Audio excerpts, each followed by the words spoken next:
A nossa ideia aqui, depois eu vou passar para o Dom Levi para ele fazer a Sim. oração inicial, dar uma bênção e tudo mais, mas só explicando um pouquinho, a nossa intenção é, a partir de, como vocês viram lá no grupo, né?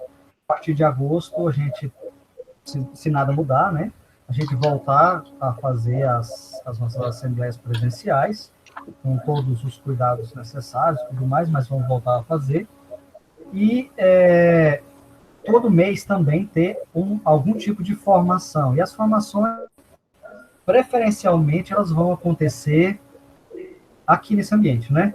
Porque por aqui a gente pode falar com o mundo, né? A gente pode falar, chamar pessoas de todos os lugares e falar com todo mundo. Não precisa ser uma pessoa aqui de Goiânia, a gente pode trazer qualquer pessoa. A gente está trazendo, está pensando em bons temas, né? Então, a gente vai começar agora, né? Agora em julho, já com o Dom Levi, é o primeiro, para poder falar um pouquinho para a gente justamente sobre como funciona, né? Essa transição, e agora que Dom Washington já mandou a carta de renúncia dele, por que ele mandou, tudo, né? Como funciona, especialmente a parte jurídica, que é o que a gente compreende bem, né? Mas uma parte jurídica canônica que a gente não tem tanto acesso assim. Então, explicar em que isso consiste, o que pode acontecer, quais as mudanças, tudo. Né? Tudo isso ele vai falar um pouquinho para a gente hoje. Aí eu vou pedir para vocês só o seguinte, ou escreverem as perguntas aí no chat, aí no final eu, a Lohane, vamos fazer as perguntas, né? Elas ficam no chat. Ou se vocês quiserem guardar elas para o final também, aí vocês mesmos fazem aí, oralmente, né? Para Dom Levi. Então, vou passar a palavra para o Dom Levi e pedindo também para que ele, né, faça para a gente a oração inicial, dê a bênção para a gente agora nesse iniciozinho. Vamos começar rezando, né? Pai nosso que estais nos céus, santificado seja o vosso nome. Venha a nós o vosso reino, seja feita a vossa vontade, assim na terra como no céu. O pão nosso de cada dia nos dai hoje. Perdoai-nos as nossas ofensas, assim como nós perdoamos a quem nos tem ofendido. E não nos deixeis cair em tentação, mas livrai-nos do mal. Amém. Ave Maria, cheia de graça, o Senhor é convosco. Bendita sois vós entre as mulheres, bendito é o fruto do vosso ventre, Jesus. Santa Maria, Mãe de Deus, rogai por nós, pecadores, agora e na hora de nossa morte. Amém. Glória ao Pai, ao Filho e ao Espírito Santo, como era no princípio, agora e sempre. Amém.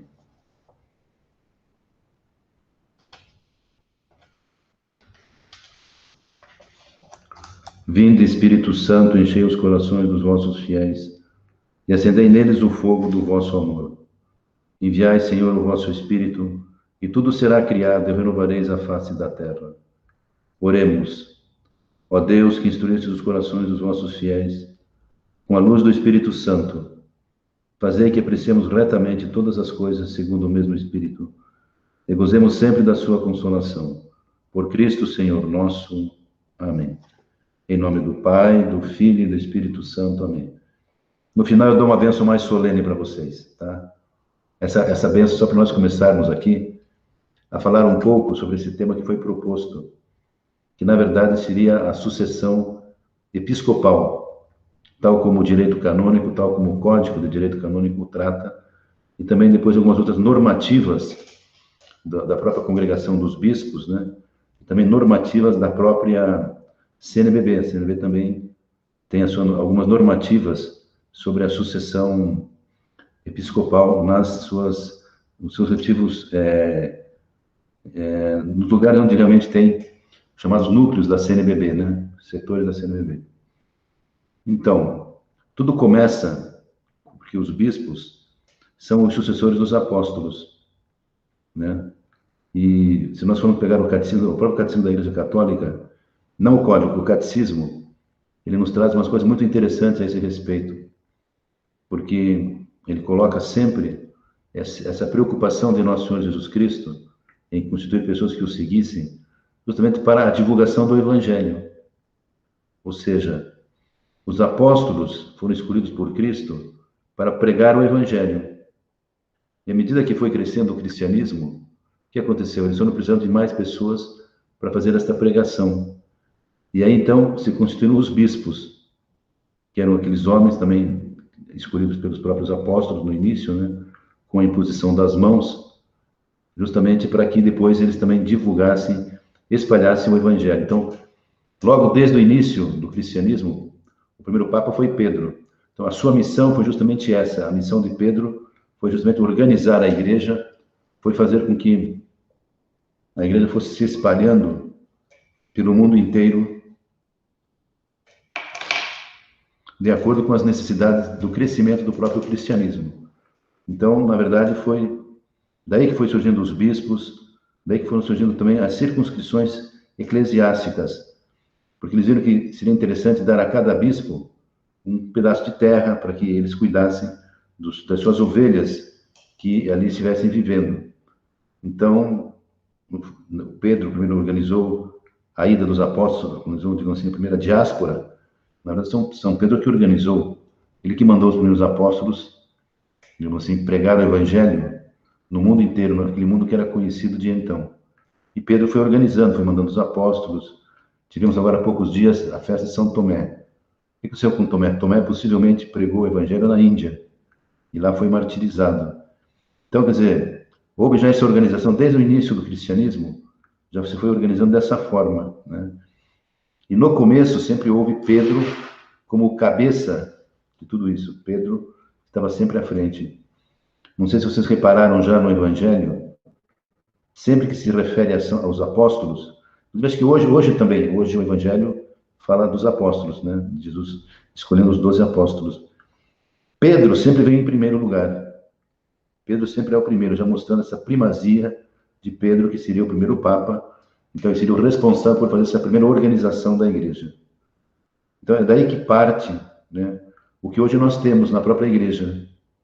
Isso aí vem dos tempos apostólicos, vem dos tempos onde Pedro mesmo escolhia os sucessores dos apóstolos e mandava-os, né, a pregar o evangelho. Então, aí, claro, a igreja foi evoluindo, já estamos aí com 2000 anos, né? Então, as coisas agora não é que mudaram um pouquinho.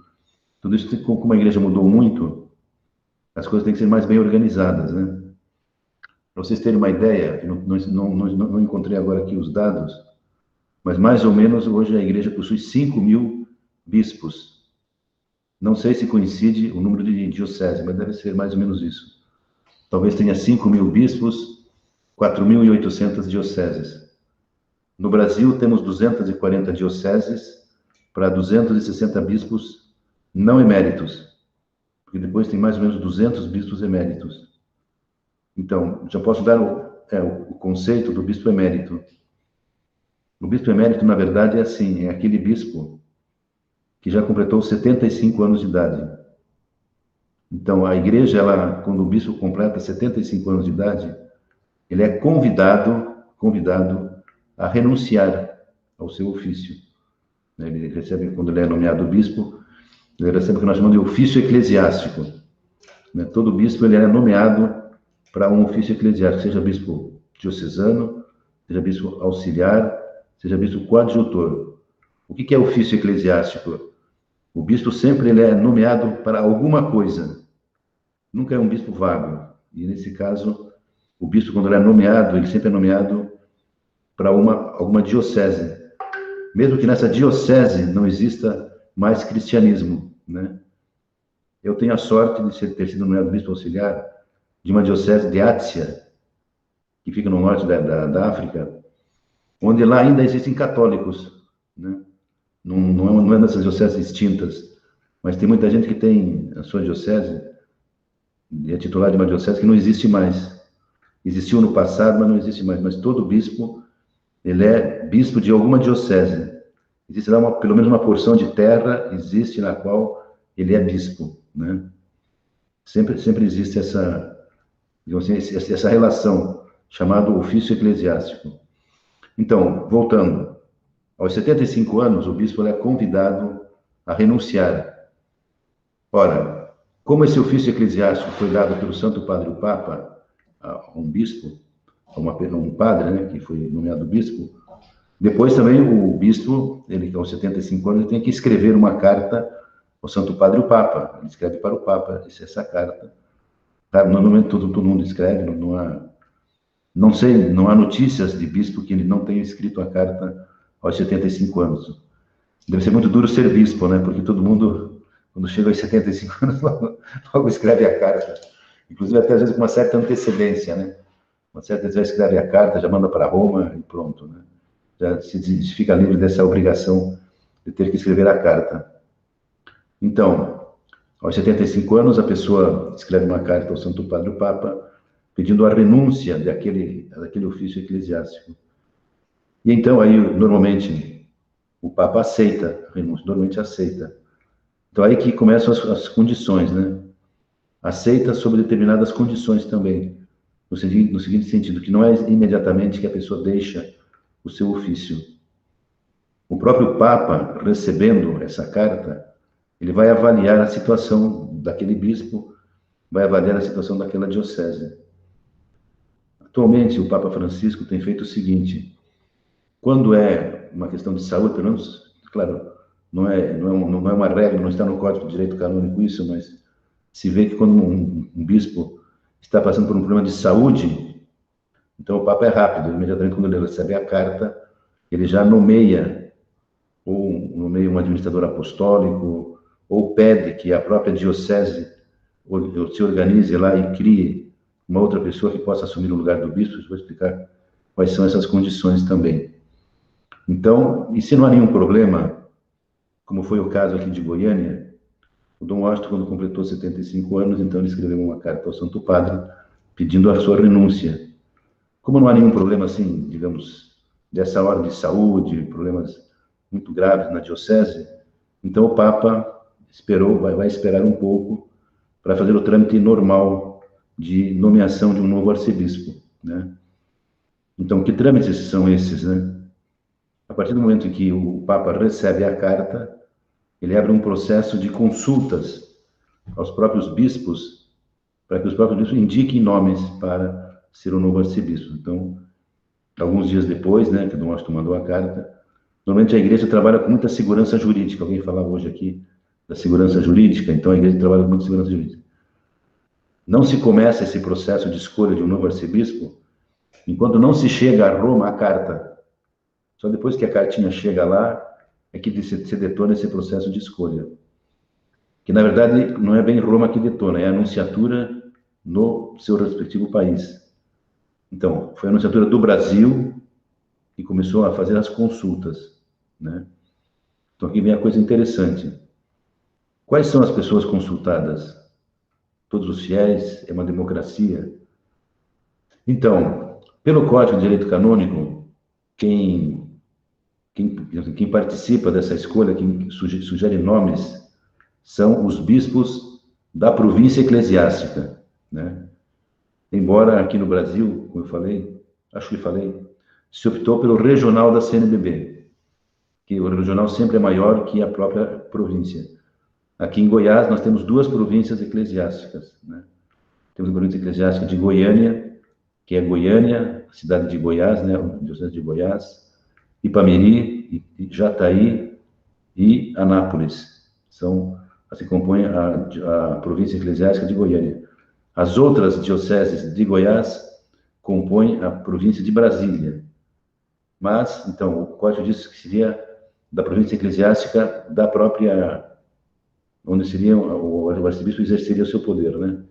No caso, Goiânia. Mas, aqui no Brasil também se usa todo o regional da CNBB. Então, esses bispos, veja bem, são todos os bispos, então, do regional, segundo me falaram, embora nós tenhamos Código Canônico, repito isso, vão opinar, vão dar a sua sugestão para a eleição do novo arcebispo.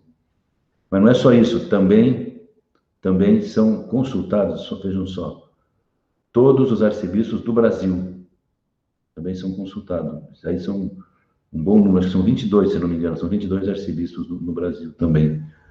E, finalmente, são consultados também os cardeais, pelo menos os cardeais que estão na ativa, né, eles são consultados também. Então, pelos meus cálculos rápidos, assim, eu imagino que são mais 60 pessoas que são consultadas a respeito dos nomes para serem arcebispo. Aí se junta tudo isso, se envia para o núncio apostólico em Brasília. O núncio, o que ele faz? Ele faz um relatório, né? Ele lê tudo esse material. E não é somente indicar o nome, né?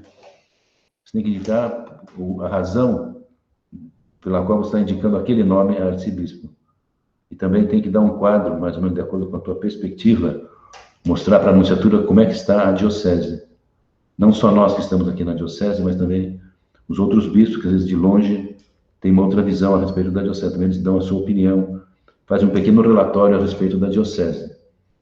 Então, aí o núncio, depois de todo esse material, ele faz o que a gente no direito canônico de uma terna.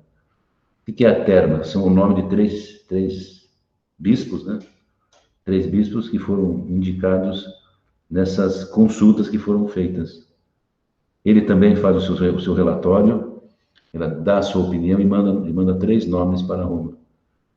Mas esses nomes não vão diretamente para o Papa, vão para a congregação dos bispos, que também vai fazer um estudo da diocese, vai fazer um estudo dos nomes que foram enviados, e somente depois é que isso é enviado para o Santo Padre, o Papa.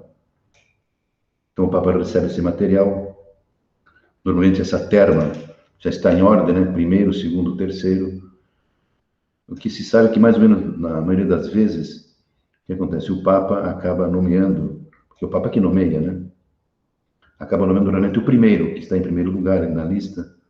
Então é uma lista tríplice, o que está em primeiro lugar, o Papa acaba nomeando para a arquidiocese. Agora veja, de qualquer forma, o que acontece é que lá em Roma, evidentemente, esses 3 nomes podem ser substituídos, né? Principalmente pelo Papa. O Papa é a autoridade máxima da Igreja, ele tem todo o poder para trocar o nome das pessoas. Então, não necessariamente, vamos dizer assim, esses nomes se seguem à risca, né? Principalmente nessas dioceses maiores. Então, o Santo Padre, a própria congregação dos bispos, pode dar um parecer para que não seja o primeiro, para que não seja nenhum daqueles 3 que estão na lista, pode ser uma outra pessoa realmente. Enfim, o Papa tem uma liberdade total para mudar o nome, né? Ele não há nenhuma restrição de que realmente haja um parecer, digamos, diferente dos bispos do regional, um parecer diferente dos bispos lá da anunciatura feita pelo núncio, mas ele pode então escolher uma outra pessoa, né? Não há nenhum problema disso. Bom, aí outra linha, que eu acho que falaria um pouquinho aqui agora, é com relação aos prazos, né? Aos prazos. Falei que aos 75 anos o bispo renuncia. Então, aí, no momento que ele renuncia, no caso aqui da nossa diocese, como o Papa não falou nada, então isso vai continuar até o dia em que realmente saia a nomeação de um outro arcebispo para a diocese. Vamos supor, daqui 2 meses sai o nome do novo arcebispo da diocese. Aí, nesse dia, se diz o que vai acontecer com Dom Washington, se ele continua até o final do mandato dele, porque esse novo bispo que chegará, ele terá 2 meses para assumir como arcebispo de Goiânia. 2 meses. Então, Dom Washington pode permanecer até o momento do anúncio, mais 2 meses, certo? Ou poderá já sair também, e o próprio Papa, a própria Congregação dos Bispos, nomear um administrador apostólico, foi o caso de Brasília. Então, nomeia um administrador apostólico que vai ficar também mais 2 meses. Ou pode falar, vocês se virem aí, né? Se virem. Esse se virem pode ser, então, que assuma o bispo auxiliar. Também por 2 meses, até, como não temos coadjutor, pode ser que assuma o bispo auxiliar, mas só por esse período aí. Mas tudo isso depende da Santa Sé. Eles é que prevêem isso, eles que pedem isso. Ou ainda, pode vir o nome de uma outra pessoa, pode vir o nome de um outro padre. Não sei, pode vir o nome de um padre já mais assim, experiente também, né? Pode vir, não sei, padre, sei lá, vamos brincar aqui um pouco. Padre, vamos aqui, poderia ser um padre mais assim, não sei. Padre Cristiano, por exemplo, Cristiano do direito canônico. Tem uma experiência muito boa em direito canônico, conhece muito bem o direito canônico, pode ser ele, né, digamos assim, administrador apostólico durante esses 2 meses, né? E assim por diante, a igreja pode nomear alguém. E nós também podemos nomear alguém, né? Esse falei, porque existe na diocese existe o conselho de consultores. É um conselho formado por 5, 6 padres, que seriam padres mais experientes, padres mais idosos, que também ajudam na administração da diocese. Esse conselho de consultores pode se reunir e escolher também um outro padre para que fique também esses 2 meses como administrador na nossa diocese. Então, aí as possibilidades são muitas, mas sempre, digamos assim, por esse prazo somente de 2 meses, né, e que uma hora realmente tem que sair, porque vai entrar o novo arcebispo. Bom, o que mais? Qual seria uma outra linha para explicar aqui?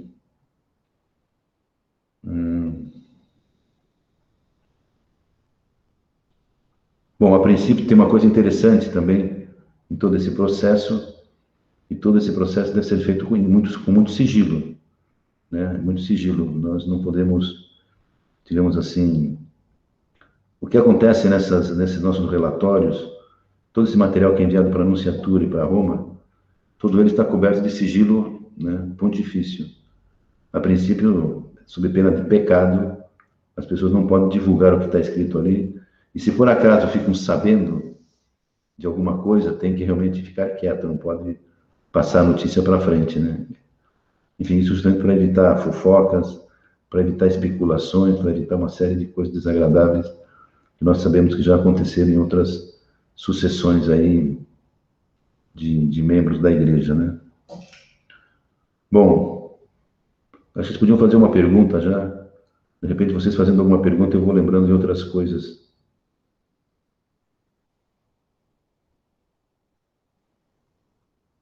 Manuel, faz uma pergunta aí. No chat? No chat tem? No chat? Não, no chat não tem nenhuma pergunta. Então, assim, enquanto o pessoal... Pode fazer, vai lá. Dom Levi, de toda essa explicação do senhor, em alguma parte, em algum momento, tem a participação de algum leigo? Não tem. Veja bem, na verdade, o leigo ele não tem essa responsabilidade de escolher o bispo. Ele pode sugerir, porque, veja bem, todos os bispos, eles indicam 3 nomes, né? Sugerem 3 nomes, os bispos sugerem 3 nomes. Agora, eu posso fazer o seguinte, eu como bispo, posso pedir a opinião dos leigos. O que vocês acham do padre tal para ser arcebispo? O que vocês acham do bispo tal para ser arcebispo de Goiânia? Eu posso consultá-los, mas de forma informal, não oficial, sabe? Não oficial. Eu posso consultá-los para que eu tenha uma ideia, né, do que o povo pensa, do que o povo quer, qual o tipo de bispo que o povo gostaria que nós tivéssemos. Isso realmente é muito bom fazer. Mas depois, na hora de escrever o relatório, digamos, o relatório é do bispo, a responsabilidade da indicação do nome sempre é do bispo. No processo formal, então, não tem momento... Não há participação de leigos, não. Não, né? Uma última, que eu sei que a Marisete vai fazer também, mas aí eu fico quieta. Para ser arcebispo, no caso, seria arcebispo aqui de Goiânia, necessariamente precisa ser já um bispo, ou pode ser um padre que seja sagrado, um bispo, né? Sim. Para que vinha a ser bispo. O direito, inclusive, mesmo na nomeação de bispos e arcebispos, prevê essa possibilidade. Pode ser também um padre. Tá.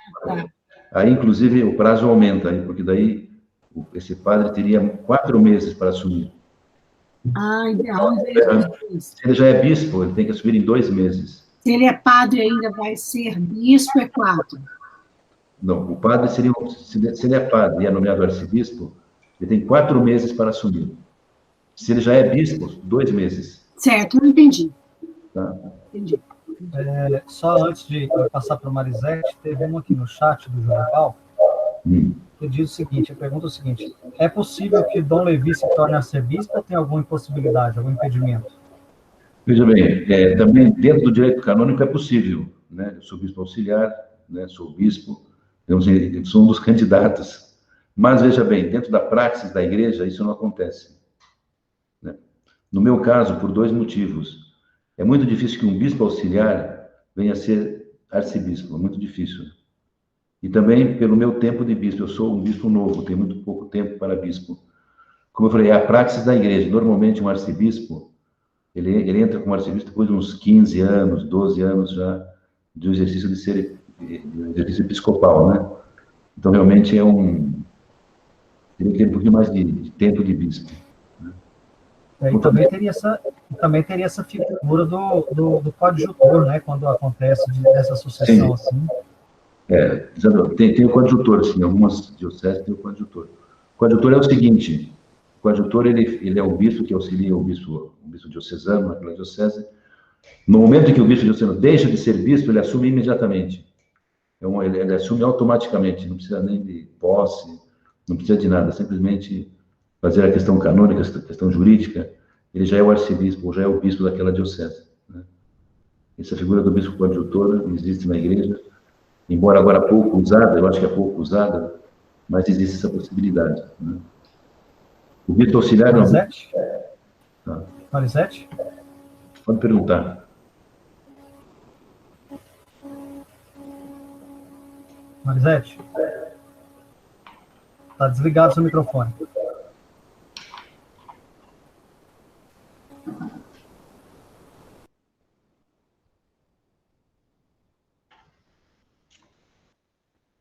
Ligou? Liguei. Dom Levi, o senhor acabou de jogar água na fervura do meu coração, dizendo a impossibilidade de o senhor se tornar o nosso arcebispo. Isso já deixa meu coração muito triste. Eu acho que o meu sentimento deve ser o de todo mundo que conhece o senhor, de alguma forma já teve contato com o senhor. Seria maravilhoso ter um pai como o senhor. Bom, posto isso, eu vou à pergunta. O senhor nos disse, nos informou, e eu já tinha observado essa determinação de, aos 75 anos, se fazer essa renúncia e entrega do cargo ao Papa. Eu não me lembro recente de algum pedido dessa natureza que tenha sido negado pelo Papa e a pessoa tenha continuado. Em isso acontecendo, havendo a recusa da renúncia, essa pessoa pode ser mantida nesse cargo por quanto tempo? Qual seria o tempo razoável para a permanência dessa pessoa no caso de recusa? Então, realmente é assim. O bispo completou 75 anos, pede a renúncia, né? Então, agora, alguns bispos chegam aos 75 anos com muita boa saúde. Chegam, digamos, entre aspas, chegam jovenzinhos, né? Aos 75 anos. Aí o Papa tem feito o seguinte: o Papa simplesmente não aceita a renúncia. O Papa guarda aquela carta para uma outra oportunidade. Foi o caso agora, há pouco, recentemente, do Dom Murilo Krieger, que até apareceu aqui, né? Dom Damasceno, Dom Murilo Krieger, que, como estavam muito bem de saúde, estavam governando as suas dioceses, assim, com muita disposição, etc. Então, o Papa falou: não, fique mais tempo, né? Normalmente fica mais, às vezes tem alguns que ficam 3, 4 anos, ainda como arcebispo, como bispos, né? Como eu falei, depende de uma questão de saúde, né? Então, é caso a caso.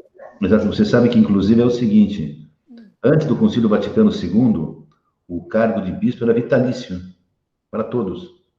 Uma vez bispo, morria bispo, né? Morria bispo, não tinha essa renúncia. Mas daí acontece que para alguns bispos ficava muito, digamos assim, ficavam idosos, ficavam doentes, era muito penoso eles acabarem, digamos assim, o episcopado deles sem ter essa renúncia, né?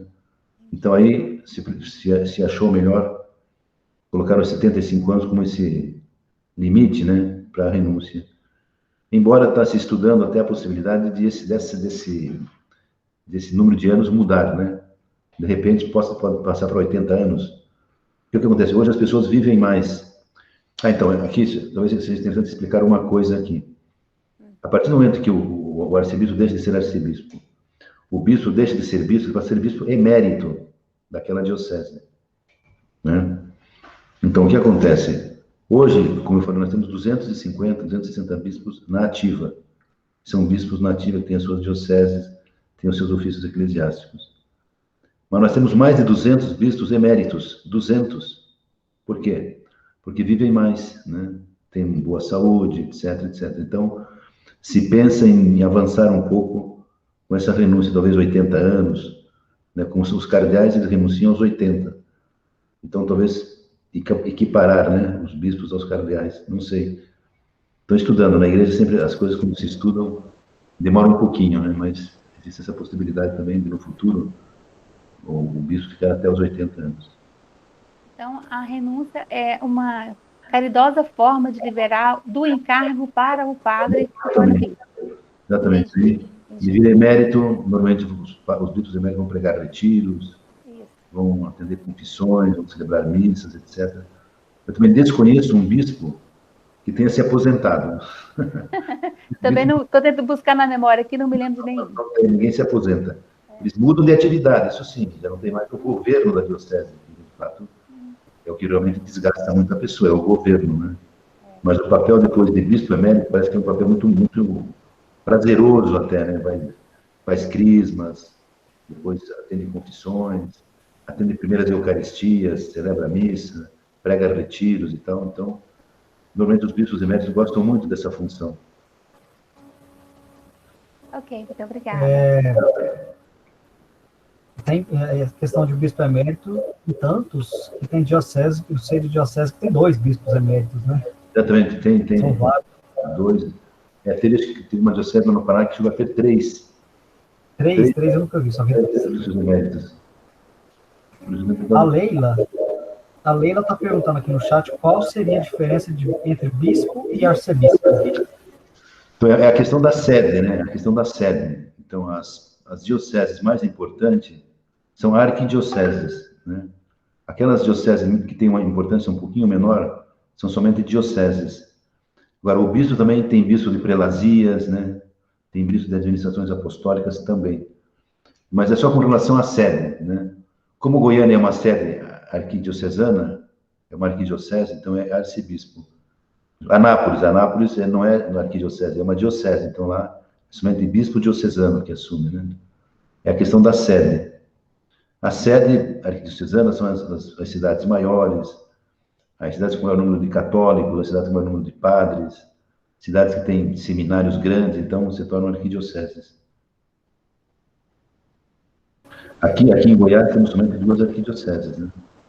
Goiânia e Brasília. Pode ser que no futuro tenhamos outros, mas por enquanto são essas 2. Bom, enquanto ninguém coloca outra pergunta aqui, deixa eu fazer uma também. Pode colocar. Quais são os... Quando entra, né, um novo bispo, um novo arcebispo, é óbvio que ele vai montar toda a estrutura dele, né? Sim. Então, quando há essa troca, né, quando está nesse caminho, quais são os ofícios, os cargos, vamos dizer assim, né, que não caem, né, que continuam até a entrada do outro arcebispo? Então, o que acontece? Quando muda o arcebispo, quando muda o bispo, todos os cargos de nomeação, eles caem, né? A princípio é o seguinte, você tem que renunciar também. Você coloca, na verdade, uma renúncia um pouco diferente, porque você coloca o teu cargo à disposição do bispo, do arcebispo. Entende?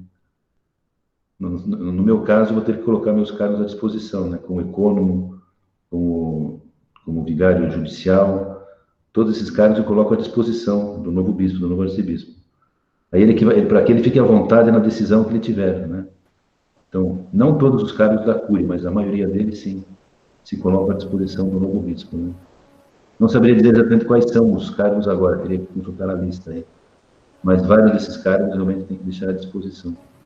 Com certeza, o do ecônomo e do vigário judicial, sim, tem que colocar à disposição. Geralmente, o que o bispo faz? Eu coloco meu cargo à disposição, não, faz o seguinte, fica mais 6 meses aí, né, com esse cargo, depois daqui 6 meses vamos ver o que acontece, né? Isso realmente pode acontecer também. Mais alguém, gente? Mais uma pergunta boa.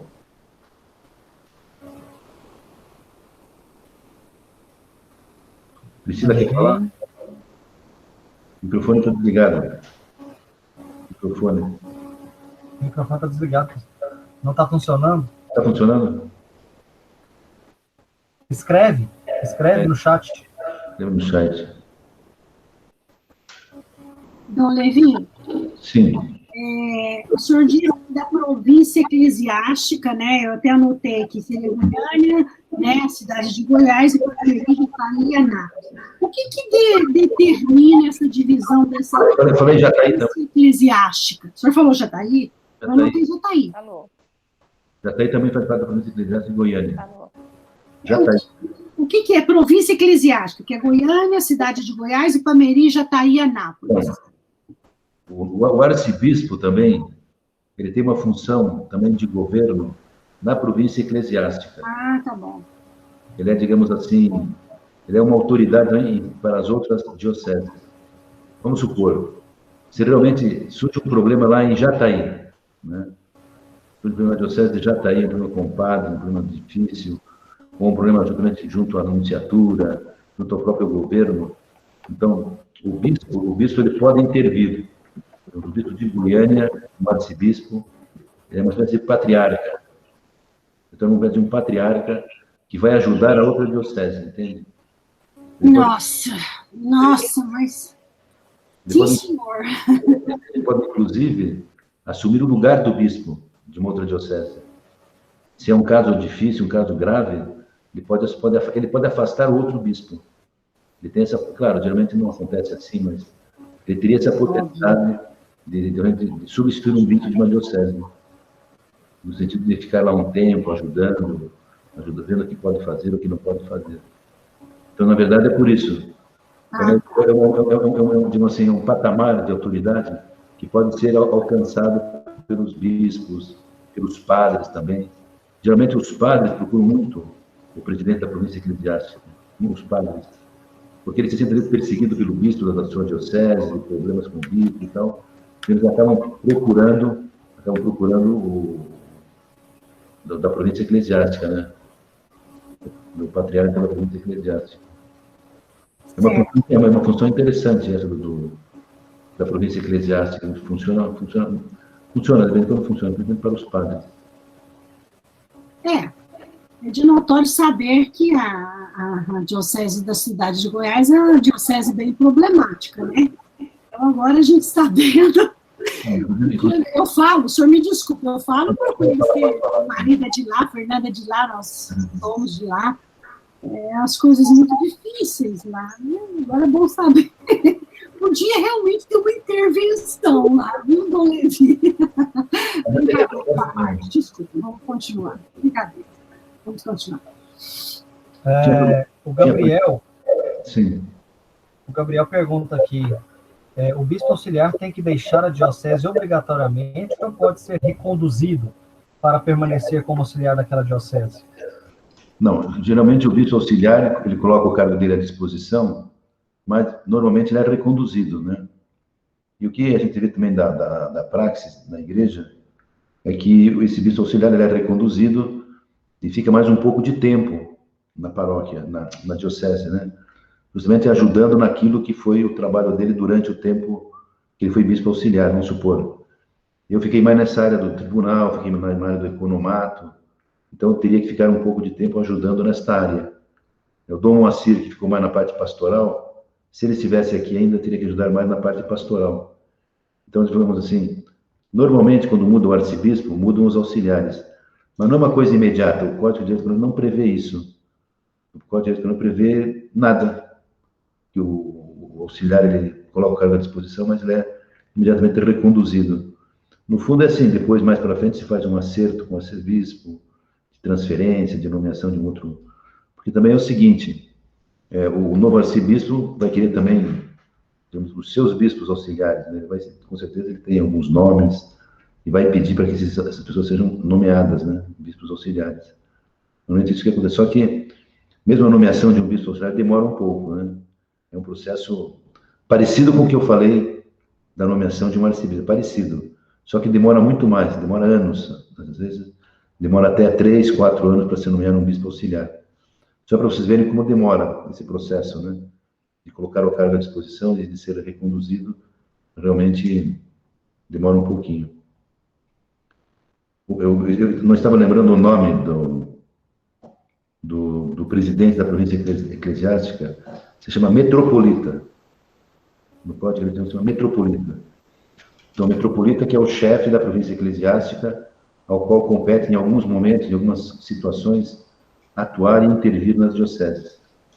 É o metropolita. O Julival faz uma outra pergunta aqui, agora apareceu um monte de perguntas. Ótimo. O Julival perguntou... Você já deu na resposta também. Tá. O que é irrevogável nos atos do arcebispo? Ou não existe estabilização jurídica nos atos dele? Como assim? Não entendi. Bom, pelo que eu entendi aqui foi o seguinte, o Dom Washington promoveu algumas leis particulares, né? Certo. O que é irrevogável nessa legislação particular dele e o que não é, né? O que o outro arcebispo que entrar pode mudar? A princípio, nada é irrevogável. Tudo permanece. Todos os decretos, toda a legislação do arcebispo permanece. Não muda absolutamente nada. Vamos supor o seguinte, Dom Washington autorizou a entrada de algumas congregações religiosas aqui em nossa arquidiocese. Autorizou a entrada de algumas comunidades novas. Isso é o direito adquirido da parte deles. Esse direito ninguém pode tirá-los. Ninguém pode mexer com eles. A não ser, claro, quando também se faz um decreto de aceitação de uma nova comunidade na arquidiocese, se colocam algumas normas, né? Então, se eles não mudam nada, se eles não fazem nenhuma coisa contra aquele decreto, isso é irrevogável, isso permanece com o direito adquirido, dado pelo arcebispo anterior, entende? A princípio não se muda nada, a não ser que seja uma coisa grave, uma coisa urgente, né? Mas permanece a mesma legislação, tá? O Marcelo pergunta aqui também, existem outras formas de sucessão além da renúncia? Não, porque como é que vai dizer? O que acontece é o seguinte, pode haver uma intervenção, né? Uma intervenção, se num caso grave, num caso que realmente está havendo muito problema numa diocese, aquele bispo não quer sair, aí é uma intervenção. Aí a sucessão se dá através de uma intervenção, né? Também isso é difícil de acontecer. Normalmente não se deixa que um problema chegue a esses termos, né? Há uma substituição antes. Não necessariamente aos 75 anos, a pessoa pode sair antes também, né? E também, veja, geralmente a sucessão se dá por idade, se dá por saúde também, e por causas graves, né? Também por saúde, às vezes. A pessoa nem consegue chegar aos 75 anos, tem que sair porque não consegue mais governar a diocese. Então, são essas três formas de sucessão que existem. A Priscila escreveu aqui, eu vou ler aqui, aí a gente vai... ela colocou assim, numa lista tríplice, que o núncio envia ao prefeito, né, no caso da congregação para os bispos, a partir dessa lista, o Papa faz a nomeação. Certo. O nome do escolhido é enviado à nunciatura, que informará o eleito, né, o próprio, pedindo-lhe se aceita, perguntando se aceita. Se por justas razões não aceitar, o núncio verá como dar andamento ao processo. Como é feito esse processo? Então, realmente é isso é bem assim que funciona mesmo. Vai para Roma, né, o Papa nomeia, volta para a nunciatura e perguntar se o candidato aceita, né? Em não aceitando, tem que fazer outra vez o mesmo processo. Pode ser até que mude todos os três nomes. Entende? Pode ser que mude tudo outra vez. Mas realmente ele é refeito, esse processo é refeito outra vez, nesses nomes. Não só para o arcebispo, mas também como para a nomeação de qualquer bispo, é feito assim, né? Vamos supor que não fosse para ser arcebispo, fosse para ser somente bispo, é mesmo assim. Se manda uma terna para Roma, o Papa nomeia, a pessoa não aceita, aí se devolve o processo, se faz tudo outra vez, né? Se refaz o processo realmente. Pode mudar os três nomes daí, porque é um processo novo, né? O Marcelo pergunta aqui, há critérios objetivos específicos para indicação e escolha do novo bispo? Então, o Código de Direito Canônico prevê lá algumas qualidades que o bispo tem que ter, né? Que são as mesmas do arcebispo. Então, tem uma relação lá de condições que tem que ter, né? Entre elas tem que ser canonista. Não, tem que ser formado em ciências eclesiásticas, né? Posso até ler aqui, deixa eu ver se tem aqui. Assim vocês...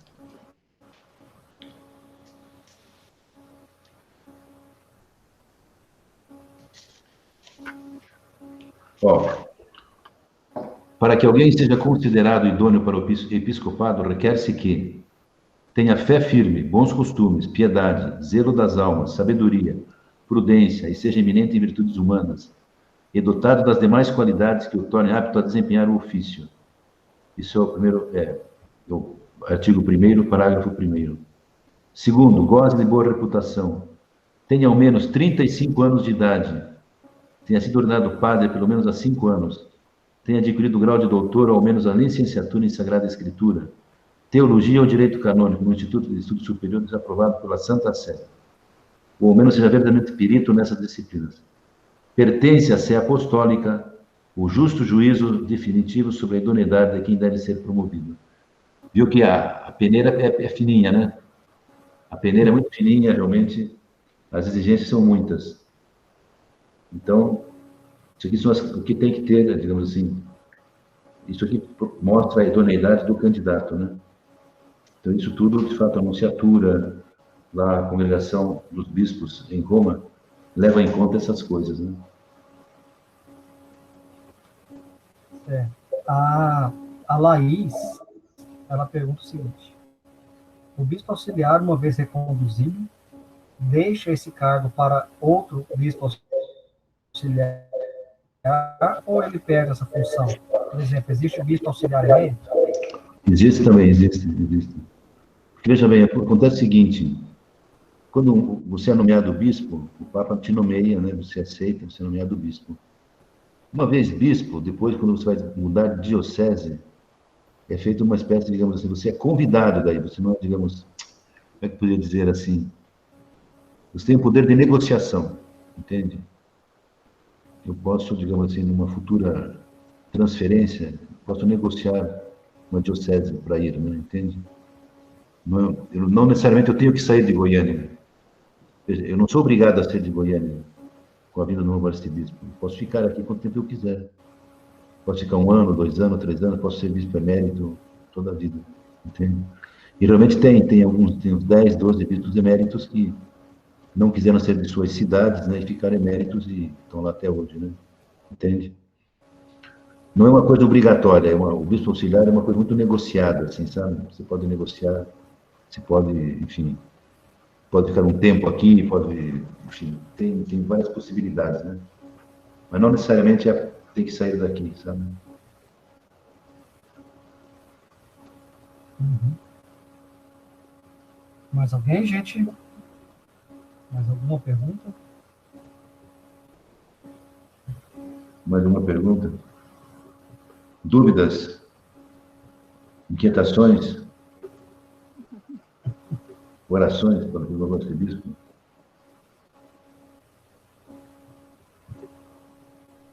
Levi. Sim. Essas condições, A então, Rita escreveu aqui, ó, sendo assim, que o senhor não saia nunca. Tomara. Nessas condições em que o bispo pode, o bispo auxiliar, ele tem mais liberdade para escolher, acho que a palavra certa seria essa,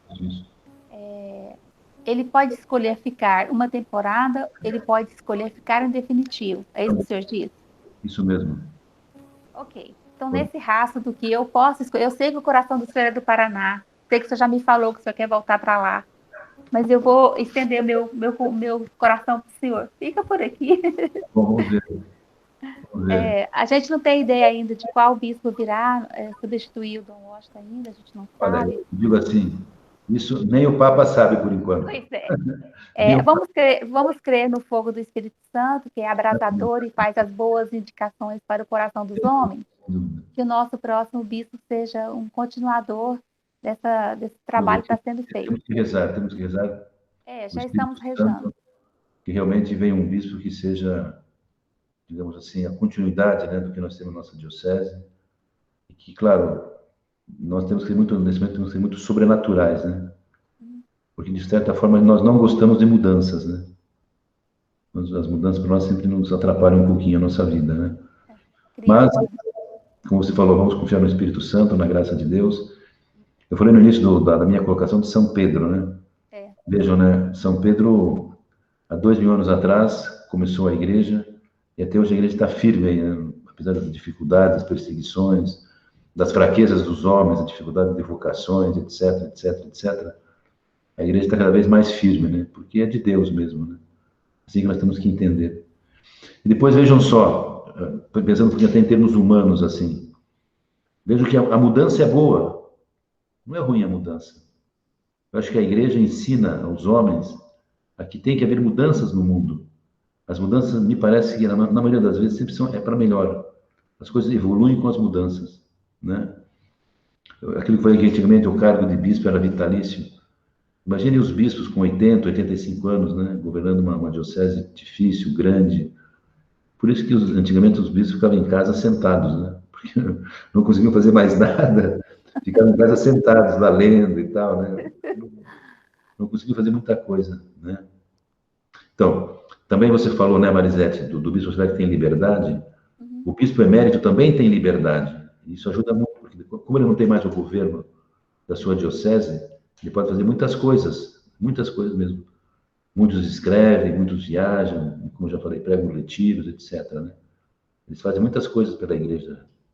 Isso é muito bom, porque a gente ter um pastor do lado faz toda a diferença. Agora, Claro. finalizando, eu vou bater um dedinho de prosa com o Espírito Santo mais tarde. Isso. E vou falar com a minha mãezinha, também. a Senhora das Graças, para ela poder direcionar essa escolha. E com a graça de Deus, o Senhor fica por aqui e o Senhor nos governa. Não, então temos que pensar o seguinte, né? Veja bem, pensemos na nossa arquidiocese de Goiânia, que é uma arquidiocese nova, recente, né? E, digamos assim, avaliando o que ela já passou em termos de dificuldades e o que ela é hoje, realmente é um milagre de Deus, né? É um milagre de Deus ela ter essa estrutura que ela tem, o número de paróquias, ter uma PUC, ter uma Santa Casa, ter vários colégios, né? As paróquias da periferia, as obras sociais que nós temos aqui também. Quer dizer, esse crescimento é um crescimento de Deus, né? Não é dos homens, né? Uma coisa realmente milagrosa, que a Arquidiocese de Goiânia tenha toda a estrutura que tem hoje, né? Enfim, a evangelização que já foi feita aqui, o número de catequistas que nós temos, o número de ministros da Eucaristia, os números realmente de Goiânia são expressivos dentro do Brasil, né? Como arquidiocese. Então, realmente, isso vai continuar. Isso vai continuar, porque às vezes nós tendemos a ver as dificuldades, né? Assim, que está difícil aqui, está difícil lá, a paróquia tal está com problema, a paróquia tal não funciona e tal. O padre, não sei das quantas, né? Tem muita reclamação de padres e tal. Mas o que acontece? Mas as coisas estão funcionando, as coisas estão evoluindo, as coisas estão indo para frente, entende? Então, ter uma visão um pouco mais ampla dessa situação, né? A gente vai ver que a nossa arquidiocese está crescendo muito, está crescendo bem. É porque, como o senhor falou de Pedro, a barca de Pedro, quem entra fica protegido. Claro. Nesse sentido. Oi, Manuel. Mais duas aqui. Opa. O bispo emérito, no caso, ele não tem obrigatoriedade de residência, né? Ele pode morar onde ele quiser. Onde ele quiser. Ele não precisa morar na diocese que ele é emérito. Não. Pode morar onde ele quiser. Normalmente, eles ficam na própria diocese, né? Normalmente ficam na própria diocese. Pois é, e se ele morar em outra diocese, ele precisa da autorização do outro bispo para morar lá, do bispo da diocese que ele for morar? Não precisa só comunicar, só comunica. Só comunica que está morando na outra diocese. Lá, está morando na diocese daquele bispo. Agora, se ele quiser, por exemplo, se ele quiser fazer crisma, ele tem que pedir autorização daí. Se o padre emérito estiver em outra diocese, querer fazer uma crisma, mesmo um batizado de casamento, principalmente casamento, tem que pedir autorização ao bispo local. Mas normalmente é assim, quando um bispo recebe um bispo emérito na sua diocese, ele já dá todas as licenças, né, para que o bispo possa fazer todo o trabalho pastoral tranquilamente, né? Imagine. É o caso de Dom José Chaves aqui em Goiânia, né? Exatamente, ele pode fazer o que ele quiser aqui, casamento, batismo, crisma, não tem problema. Já se subentende que ele tem autorização, ele tem a licença para isso. Tem uma licença especial para isso. E o Marcelo pergunta aqui, o novo bispo é quem define, escolhe e determina a quantidade ou necessidade de bispos auxiliares? Então, realmente é, mas não é sozinho. Ele vai pedir para anunciatura. O processo é longo, ele tem que pedir para anunciatura, e a anunciatura vai pedir para Roma. E Roma que vai dizer se vem ou não vem, entende? Então é uma coisa assim um pouco também negociada, né? Não é uma coisa assim automática, não. Vai vir um bispo tal e vai querer três bispos auxiliares. Não é assim, não. Não é assim, não. Demora para chegar um bispo auxiliar. Às vezes chega um, vai outro embora, né? Aqui em Goiânia sempre era para ter 2 bispos auxiliares, mas em poucos momentos tivemos 2 bispos auxiliares em Goiânia. Geralmente era um só, né? Ou nenhum, né? Teve época, muito tempo que não ficou sem nenhum. Dom Austin no começo ficou sem bispo auxiliar, né? Depois que veio o Dom Valdemar. Dom Antônio também não tinha, né? Bispo auxiliar. Não tinha. Então, pessoal, mais alguma coisa? Mais alguma pergunta?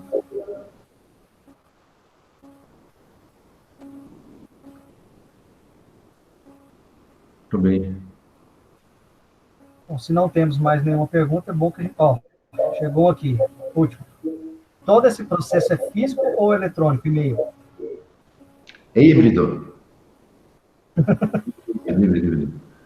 Então, a anunciatura aqui no Brasil acabou de aderir ao Proton. Você conhece o sistema Proton de e-mails, né? Então, para a gente mandar correspondência confidencial e urgente para a anunciatura, para Roma também a gente usa o Proton, né? Só que depois você tem que mandar também o papel, né? Tem que mandar o papel por uma forma, não sei, manda pelo correio mesmo. Mas, claro, também a anunciatura e o Vaticano estão tentando se modernizar com relação a isso, embora sempre tem que ter o cuidado do sigilo, né? O sigilo sempre... Porque, vejam bem, pense no caso de uma pessoa que vai ser candidato a bispo, de repente se descobre que a pessoa tem um problema sério, tem uma resposta séria, e isso cai na mão de pessoas que não têm escrúpulos. Imagine o problema que dá isso, né? Então também tem que ter esse cuidado na parte eletrônica e na parte de correspondência, né? Então, um cuidado que tem que ter também. Não é bem assim, não é um correio normal, correio do Vaticano, correio da anunciatura, né? Sempre requer muito cuidado. Bom, a gente teve bastante perguntas aí, né? Tá bom. E está chegando aí exatamente 1 hora de formação, né? Mais ou menos o que a gente pretende fazer mesmo. Então, em nome da jogo inteira, dona Levi, eu agradeço bastante a sua disponibilidade, né? Assim que eu pedi, já imediatamente já aceitou, foi ótimo. Pois é. Foi muito bom também, né? E outras vezes a gente vai chamar de novo, viu? Ótimo. Se vem, sim. Com certeza a gente vai chamar outra vez. Tá bom. Então, espero que tenha ajudado vocês, pelo menos aumentar o conhecimento de vocês com relação ao tema dos bispos, né? Na verdade, foi mais sobre bispos do que provavelmente sobre a sucessão. É umas ideias que eu joguei aqui para vocês pensarem, mas também, como a Marisete falou, vamos rezar muito, né? Pelos bispos, não só para a nossa sucessão aqui em Goiânia, mas no Brasil inteiro, né? São realmente muitas dioceses no Brasil que estão chamadas sede vacante. Quando uma diocese não tem bispo, se chama sede vacante. Então, tem muitas dioceses com sede vacante. Isso é importante, né? Que tenhamos bons bispos, que bons padres aceitem ser bispos, né? Também, eu acho que a nossa formação aqui tem essa finalidade de a gente rezar, de pedir ajuda a Deus, para que mande-nos bons pastores, tá bom? Então, vamos rezar. Pai nosso que estais nos céus, santificado seja o vosso nome. Venha a nós o vosso reino, seja feita a vossa vontade, assim na terra como no céu. O nosso de cada dia nos dai hoje, perdoai-nos as nossas ofensas, assim como nós perdoamos a quem nos tem ofendido, e não nos deixeis cair em tentação, mas livrai-nos do mal. Amém. Ave Maria, cheia de graça, o Senhor é convosco. Bendita sois vós entre as mulheres, e bendito é o fruto do vosso ventre, Jesus. Santa Maria, Mãe de Deus, rogai por nós, pecadores, agora e na hora de nossa morte. Amém. Glória ao Pai, ao Filho e ao Espírito Santo, como era no princípio, agora e sempre. Amém.